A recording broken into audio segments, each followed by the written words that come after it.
আল্লাহর এক প্রিয় বান্দা গোলাম, জগৎ বিখ্যাত ওলিয়ে কামেল, একজনে গিয়া কয় আমার অসুস্থ, কয় ইস্তেগফার পড়ো অসুস্থতার জন্য।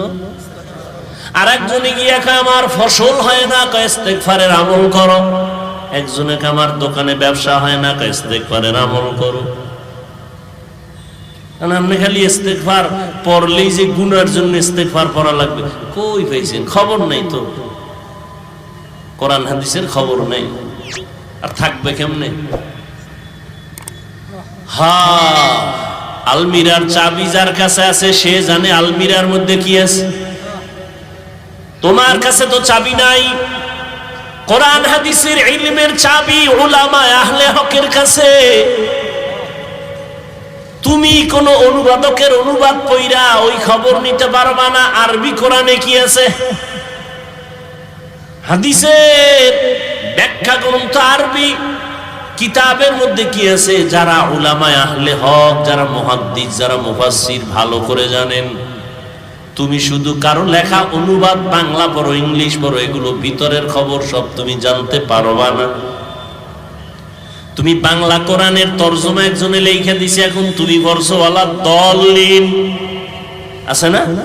অর্থ কি? দলিন মানে গোমরাহ, পথভ্রষ্ট, ঠিক না? ও আল্লাহ, তুমি যাদের পথভ্রষ্ট করেছো ওদের পথ থেকে তুমি তোমার কাছে পানাহ চাই। দলিন, দলান অর্থ কি? গোমরাহ। বুঝেননি? বুঝেননি?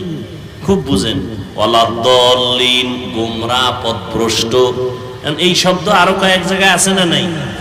والضحى والليل إذا سجى ما ودعك ربك وما قلى وللآخرة خير لك من الأولى ولسوف يعطيك ربك فترضى ألم يجدك يتيما فآوى ووجدك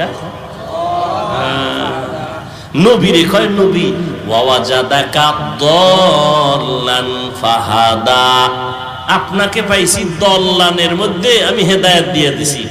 তাহলে ওয়ালা দল্লিন অর্থ কি? গোমরাহ। এখানেও হইছে দল্লান, একই শব্দ।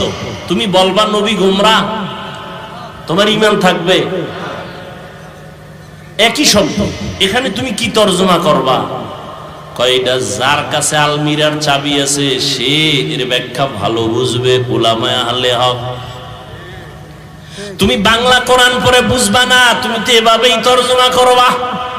ওহানো দল্লিন, হেনো দল্লান, একই অর্থ। তো নবীও গোমরাহ। তোমার জবানে নবীকে গোমরাহ বলা এটা চূড়ান্ত বড় বেয়াদবি। সাবধান।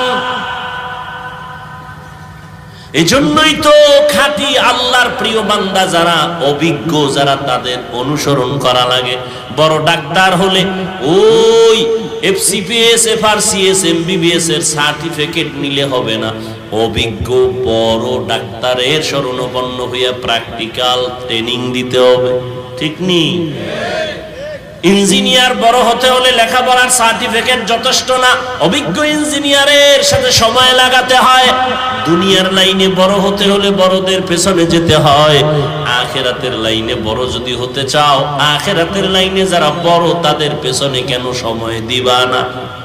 দুনিয়া বুঝে আখিরাত বুঝে না, এনে বাঁকা হয়ে গেছে। আল্লাহওয়ালা যারা খাঁটি আল্লাহর গোলাম তাদের আল্লাহ পাওয়ার দান করেন। আল্লাহ বলেন সাবধান, এই পাওয়ার আমি সবাইকে দেই না, যারা তাকওয়ার উপরে চলে আমি আল্লাহ তাদেরকে দান করি। কোথা থেকে কোথায় গেলাম জানি না, তবে এই কথাগুলো এই ময়দানে বোধহয় রোগ আছে, রোগের ঔষধ হিসেবে আল্লাহ বের করতেছেন। কারণ মুখস্থ করে বয়ান করা যায় না, আবার দেখাও যায় না। আল্লাহ যা বের করবেন তাই বয়ান হবে। কোন কথার পরে কোন কথা বলবো এটা কি সম্ভব লেখা মুখস্থ করে? কোনোদিন না। এতটুকু বলি, আল্লাহ এখানে যে কথা প্রয়োজন এই কথা বের করে দাও, এই আয়াত দিয়ে তো শত বয়ান করেছি, কিন্তু এই কথা তো অন্য জায়গায় হয় না। সব আমার আল্লাহ পাকের দয়া, মেহেরবানি। দাউদ আলাইহিস সালাম একদিকে সে নবী, অপরদিকে সে রাষ্ট্রের ক্ষমতা হাতে নিয়ে রাষ্ট্র পরিচালনা করেন। পয়গম্বর সুলাইমান শুধু একটা দেশ পরিচালনা করেন না, গোটা দুনিয়াটা পরিচালনা করেছেন।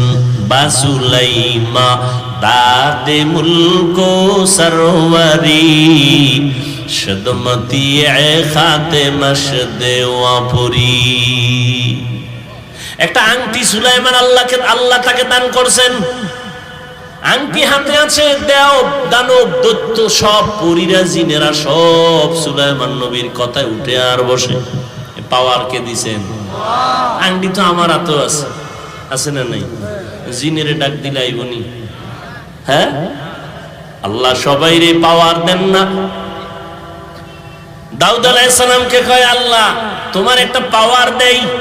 কি বলে? লোহা হাতে লাগলেই মোমের মতো দুর্বল হয়ে যাবে। মোম হবে না মোমের মতো নরম হবে?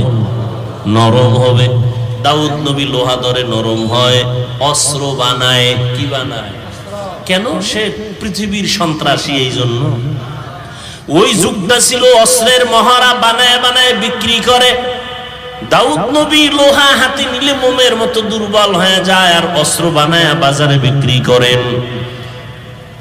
দাউদ নবীর অস্ত্র বেশি বিক্রি হয় কারণ ওজনে হালকা, দার বেশি, টাকা কম। আল্লাহ কয় দাউদ আমার শুকর আদায় কর, এত কিছু দিছি, শুকর আদায় কর। আর দাউদ নবী এই অস্ত্র বিক্রি করে যা টাকা পাইতেন, এ দিয়ে সংসার চালাইতেন। কেমন একজন নবী আমার, কেমন জিন্দেগি পরিচালনা করলেন। দাউদ নবীকে আল্লাহ বললেন শুকর আদায় করো। দাউদ নবী কয় ও আল্লাহ আপনি তৌফিক না দিলে আমি পারবো না। দেখছেন নি, এই কথাটা বুঝাইতে গিয়া এত দূর হইছে। তৌফিক কে দিবেন? না চাইলে। দাউদ নবী বললেন আল্লাহ তৌফিক দেন। আল্লাহ কয় দিলাম, এবার আদায় করো। দাউদ আলাইহিস সালাম বলেন হে আল্লাহ আমি পারতেছি না। কেন? আপনার তৌফিক নামের নিয়ামত এত বড়, ওই তুলনায় আমার শুকর হলো অনেক ছোট। আল্লাহ কয় দাউদ তুমি এটা যে উপলব্ধি করতে পারছো, এই যে উপলব্ধি, তোমার ভিতরে একটা অনুশোচনা, এটাকেই আমি আল্লাহ শুকর হিসাবে কবুল করে নিলাম।